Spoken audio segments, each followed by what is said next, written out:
All right, so today I want to talk to you about Jet. So Jet and his dad Cliff are two people that came to us back in late October, coming in his senior year as the clock was kind of winding down. And luckily, we were able to get him some great results that I show here. As this was four offers, he ended up taking one to Southwestern University in his state of Texas, and one of his offers that he did get, he didn't end up taking this one, but was a $17,000 scholarship for 4 years. And so this is a really unique case because I want to give you some background on this. Again, he came to us late in the process. Again, end of October, really, they signed on that first, second of November was when we first got to really getting to work on this. And as a receiver in modern day and age of recruiting, that is significantly late in the process, yet we were still able to get in this offers. And a good amount of time, you'll see December, January, and then committed into February, obviously before signing day, or after signing day. Signing day was on the 5th. But with that being said, I mean, this is the situation beforehand. They weren't doing anything beforehand. They had zero interest, zero offers. He also had a lack of game film due to a run-heavy offense and a lack of playing time.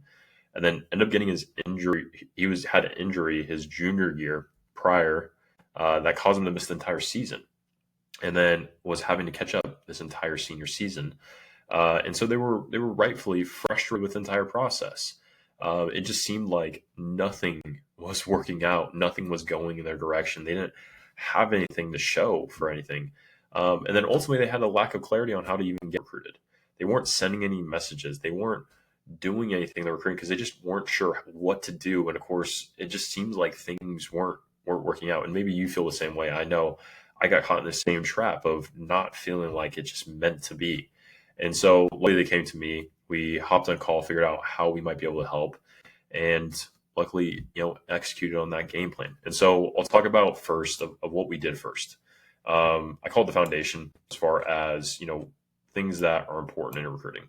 And so there's three things: highlights, X's, and the messages that you send. I look at these as kind of the first impression of your recruiting process to college coaches, because if you don't have these things dialed in, then a coach can immediately say, no, I'm not going to recruit this kid.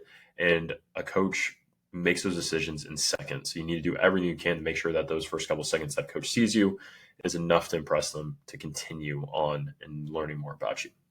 So like I mentioned, Jet was in a unique situation. He didn't have much game film. And so many people think that, hey, just because I have a lack of game film, I'm not going to be able to get recruited. And don't get me wrong, it's definitely tough. It definitely can be challenging. There are certain ways you can go about this. So I think the first thing we did really well was the highlights. So he didn't really have a lot of plays. The total highlight tape that we put together was less than 2 minutes. And he really only had one good catch that I think is what really got him recruited, as well as just that he had other stuff to show on top of that. So let's talk first about the length of the highlight video, because a lot of people get this wrong. They think that there is this definite amount of time that a highlight tape needs to be, whether it's a minimum or a maximum. And that's just not true. Your highlight tape could only be like 3 plays, and that's fine. That's enough. Your highlight tape's job is not to get you an offer. It's to catch the coach's attention enough to make them say, hey, I want to continue recruiting this kid. And so that's what we did. We made sure the first 3 plays were good enough, as well as we gave him a backlog of blocking plays, of stuff that coach want to see from a receiver that may not necessarily have the best stuff, but stuff that they can show that, hey, there's obviously potential here. And that's what they could see in him. That's what led him to get the offers that he got. Now, outside of that is the X profile. So his X profile, there just wasn't enough stuff about him. I was checking it out prior to this, and everything before they started working with us was just retweets of other teams, of other players, which is all good and well. Like, I don't have anything wrong with that. But your X profile at the end of the day should be there to sell you, not to sell other people. And really for Jed, it was just nothing about him and everything about everybody else. So if a coach came across it, they weren't learning anything new about him. And so we fixed that by posting stuff about him, posting different highlights about from his season to showcase more stuff. And that way, when a coach landed on his page, boom, knew more about him. And obviously, once we stacked offers, then that just made it easier across there. And lastly, the message is really simple. He wasn't sending any messages. So we had to craft up a whole message system and start sending it out. Now, once we had these 3 foundational pieces of his recruiting dialed in, then we were able to go and ready to launch things out. So the second step was exposure. And really, this is a two-step process because it becomes a lot easier after this. And so this is an email campaign, two email campaigns that we ran from. So the bottom one is more of was just our first intro campaign. We ran this to a small group of coaches that we were able to really get dialed in. And then once we saw that the open rates, the click rates, and he was getting responses. Now, he wasn't getting responses on the emails directly. I didn't want to touch on this as well before I go into the rest of it. He wasn't getting responses from the emails directly. Oftentimes, especially in football, where primary method of communication is often X, all of his responses came from X. And so the emails that you send out are often hard to see a return on your time and investment because there's many such cases where you do not get the responses back directly through those emails. You may get a follow, you may get a message through X. And so you should be doing the emails in anticipation that the way this is going to, be seen as interest is going to be probably on X. And so that was the case with Jet. All of his responses came back from X. And so we sent, about 1,500 emails within a couple of months, as well as probably about the same, if not more, on the XDM side.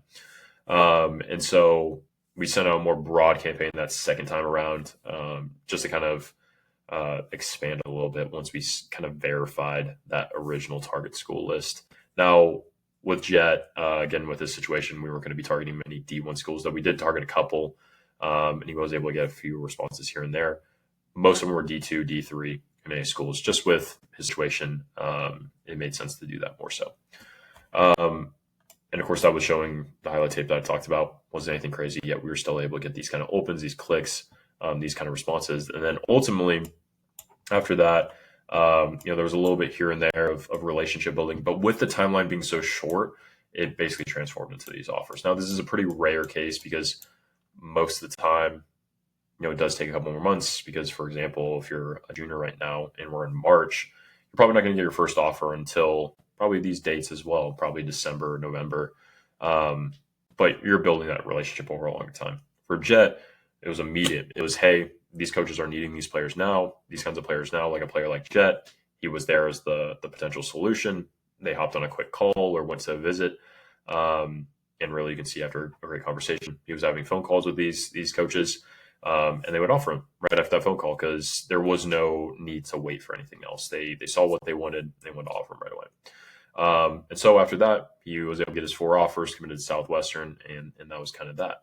So the biggest takeaways I'll say on this is you don't need a huge amount of film. Even if the more film, obviously, the better, the more proof that you have.